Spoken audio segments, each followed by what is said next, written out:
Now, from the Signature Bank Studios. This is Chicago's Morning Answer with Dan Proft on AM 560. The Answer.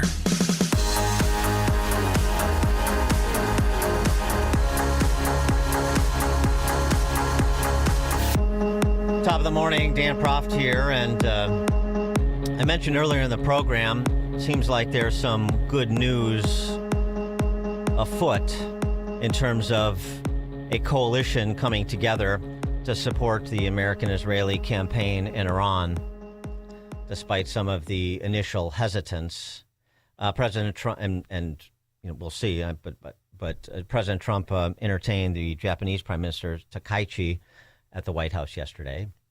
And he said this in their press availability with her sitting next to him. Japan to step up because, we have that kind of relationship. And we step up for Japan. We have 45,000 soldiers in Japan.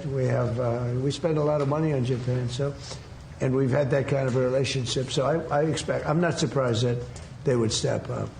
We don't need much. We don't need anything. I mean, honestly, we don't need anything from Japan or from anyone else. But I think it's appropriate that people step up. In the case of Japan, I hear they get more than 90% of their oil through the strait.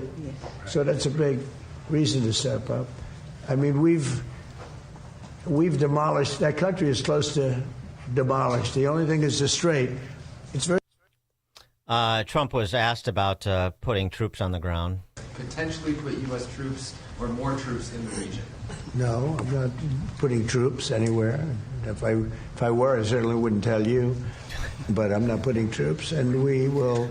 And then there was this sort of interesting moment when he was asked about the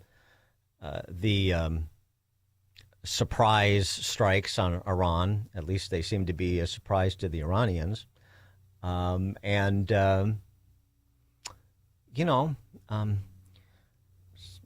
element of surprise. Japan and U.S. are very good friends, but one question, why didn't you tell U.S. allies in Europe and Asia, like Japan, about the war before attacking Iran? So we are very confused about we Japanese citizens. Well, one thing, you don't want to signal too much. When we go in, we went in very hard, and we didn't tell anybody about it because we wanted surprise. Who knows better about surprise than Japan? Okay? Why didn't you tell me about Pearl Harbor?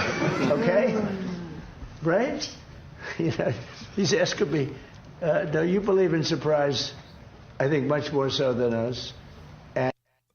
And of course, the D.C. press corps lit their hair on fire over that comment, but really to no avail because later on, Prime Minister Takaichi said that she and Trump are BFFs. A stronger Japan and a stronger America. A more prosperous Japan and a more prosperous America. I am very confident that Donald and I are the best buddies to realize this shared goal. で、ドナルドと親交が深かった安倍晋三元総理が Yeah, I don't expect people to know Japanese. The best buddies was the important part there. And in addition to the very collegial relationship that President Trump enjoys with the Japanese Prime Minister, he also has a coalition builder in NATO Secretary General Mark Rutte, who continues to be upbeat about allied support for the military campaign in the Middle East. In my contacts with allies all over NATO territory, what I'm sensing and hearing is that we all agree, as we always did, that it was crucial for Iran not to get its hands on a nuclear capability, a ballistic missile capability, and what the US is doing at the moment is degrading that capability of Iran, and I think that's very important. This is important for European security, for the Middle East. It is vital for Israel itself. Then when it comes to the Hormuz Strait, everybody agrees this strait cannot stay closed. It has to open up again as soon as possible. This is crucial for the world economy. In my context, with allies are seeing is that they are intensely discussing amongst each other, with the United States and amongst each other, the best way forward to tackle this huge security issue. And let me add to that, that I'm confident that allies, as always, will do everything in support of our shared interest. It's interesting how leadership in the direction of Western civilization builds consensus, and Trump is providing that leadership. Back on the Hill, one more piece to this discussion before we bring Josh Trevino on. Back on the Hill, CIA Director John Ratcliffe and DNI Director Tulsi Gabbard were testifying before the House Intel Committee, and I thought this was an interesting moment. Josh Gottheimer is a Democrat from New Jersey. But listen to this Q&A that he directed. Is the Iranian regime committed to America's destruction, in your opinion? Yes. Does the Iranian regime have American blood on their hands since its founding in 1979? Yes. Has Iran plotted assassination attempts against Americans on American soil? Yes. Was Iran developing a nuclear weapon prior to our military action last June? And did Iran remain committed to developing a nuclear weapon in the lead up to this conflict? Yeah, so I want to clarify on that because there's been much talk about a fatwa against the development of a nuclear weapon. Can you come back to that 1 second? Let me finish yeah, this. You That's bet. Okay. If left unchecked, do you think Iran would have the ability to develop missiles capable of reaching the United States? Yes. Did Israel force the U.S.'s hand and make us take action, as some have claimed? No. Director Gabbard, do you agree with the CIA director's assessment on that last question in particular? Josh Gottheimer is sort of channeling John Fetterman there in breaking ranks. For more on this, Joshua Trevino joins us. He's the Chief Transformation Officer, great title, at the Texas Public Policy Foundation. But I've known Josh for a long time, and his knowledge is not limited to the state of Texas. He is a great geopolitical mind. Joshua Trevino, thanks for joining us again. Appreciate it. Thanks for having me. So, do you are you imbued with some optimism, like I am, about the comments coming from the Japanese, as well as from the Secretary General, as well as even from some Democrats? Yeah, absolutely. You know, I think it's just manifest that even in those who dislike the president, of which there are many abroad, their interests are going to compel them to join us in forcing open the Straits of Hormuz, just as the president has said from day one. So he'll be vindicated in the end on this one. And you also wrote recently about Iran failing to adapt to the changing geopolitical reality that is Donald Trump in the White House, where Russia and China were a little bit more adroit. Explain. Yeah, exactly. You know, one of the signal features of Donald Trump's foreign policy making is that very little of it is a surprise. Contrary to the exchange in the Oval Office with the Japanese Prime Minister yesterday, he is very, very clear and very explicit about what he intends to do, what his end state is. And again, we see actors overseas, whether it's the Venezuelans, ask Nicolas Maduro about whether the president follows through on his intentions. And the Iranians are just the latest in a long list to realize that he means it. He's very direct. He is arguably the most open and candid president of my lifetime. And so the Iranians failed to adapt. They were told what would happen. They were told what the American goals were, and they simply didn't believe it, coming from a political culture of their own that deals in deception routinely. And now they're paying the price. So hopefully there's going to be some more credibility down the line overseas when it comes to thinking about what the Americans are going to do. Yeah, and I know the D.C. press corps and the Democrats, and I repeat myself, like to suggest that Trump is forever moving the goalpost because, you know, he speaks, as he said, he's candid, he speaks extemporaneously, he's not, he doesn't contain himself to talking points and the repetition of them. But to my mind, the objectives that were set out when he first addressed the nation a couple of Saturdays ago have remained unchanged. And it's just a question of, which was always sort of a known unknown, of the opportunity that will or will not present itself for regime change. But something that Scott Bessent said yesterday in the confab with the Japanese prime minister, I thought was noteworthy. Yeah, so Ed, we are seeing the defections at all levels as they're starting to sense what's going on with the regime. It doesn't get reported here in the U.S. very well, but we are trouncing them from the air, and the regime will probably collapse within itself. At Treasury, we've seen where they've wired their money out of the country. We're coming for that. We're going to get it back to the Iranian people.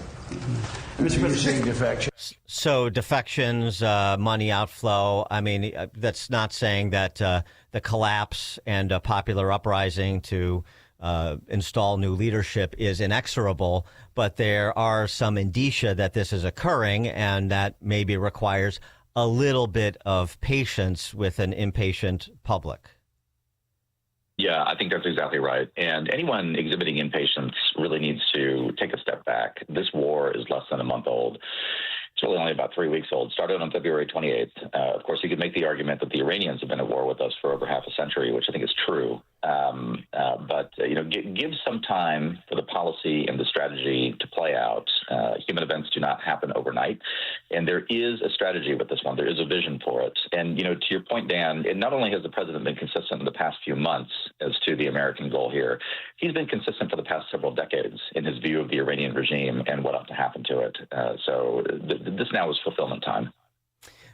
Is there anything that you see at present that is particularly concerning to you, sort of in the direction of bogged down forever wars? The handles that are used in terms of the concern about people, the concern people have about an extended stay in that theater.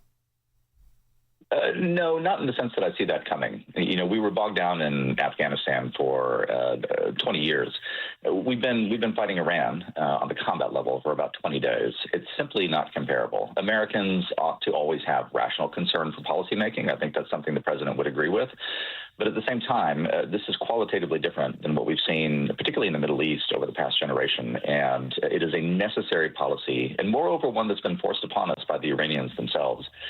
So we need to give it time to play out. Benjamin Netanyahu, the Israeli PM, of course, also held a presser yesterday talking to the foreign press, in which he addressed one of the contentions from those like Joe Kent, who are opposed now to this intervention. These opening remarks with one other fake news, and that is that Israel somehow dragged the U.S. into a conflict with Iran. Does anyone really think that someone can tell President Trump what to do? Come on. President Trump always makes his decisions on what he thinks is good for America, and may I add, I think what is also good for future generations. Do you agree with that? Yeah, I do agree with it. I think that the accusation that Israel dragged us into this, or that Israel is manipulating the United States into any of this, in addition to being a subspecies of anti-Semitism, which is abhorrent in itself, is also profoundly ignorant of how the U.S.-Israel relationship has played out, especially under President Trump. We have to remember that on two occasions, just within the past 12 months, President Trump has essentially imposed upon the Israelis operational and strategic end states that they didn't necessarily want, one with ending the Gaza war, the other with ending the summer 2025 12-day war with Iran. America's in the driver's seat here. President Trump's in the driver's seat. Israel is not a junior ally. They're a partner. But at the same time, we need to understand very, very clearly that what's happening with policymaking in the White House is actually, as the Israeli prime minister said, happening in the interest of America first. And that's actually how it should be. And Trump addressed that to this point, gave a substantive example yesterday when he said this. Blame him. Thank you, Mr. President. Have you talked to Prime Minister Netanyahu about attacking the oil and gas fields? Yeah, I did. I told him don't do that, and he won't do that. We didn't discuss. We do. We're independent. We get along great. It's coordinated, but on occasion he'll do something, and if I don't like it, and so we're not doing that anymore. And it wasn't just him saying it. Netanyahu said the same thing. We're not going to strike oil fields or energy infrastructure anymore, at least for now. Look, the war, this is important for Americans to understand. The war is not being pursued with the unified Allied command. As the president said, there is close coordination between the Americans and Israelis. We share, refueling, we share, joint planning. But at the same time, the Israelis are not fighting as subordinates to us, nor we to them. And that's fine. They are a model ally. They're a good ally. And we're lucky to be able to have them with us on the battlefield. But at the same time, we're distinct nations with distinct interests, and we're going to pursue them, and that's going to continue. Joshua Trevino is the Chief Transformation Officer at the Texas Public Policy Foundation. Joshua, thanks for joining us again. Appreciate it. Thank you, Dan. And he joined us on Chicago's Morning Answer. Hear about the big stories of the day, then talk about them right here on Chicago's Morning Answer on AM 560. The Answer. The following advertisement includes a celebrity impersonation. The summer heat in Chicagoland is no joke. And if your old air conditioner is making funny noises, you may already know it's time for a new unit. Look, you're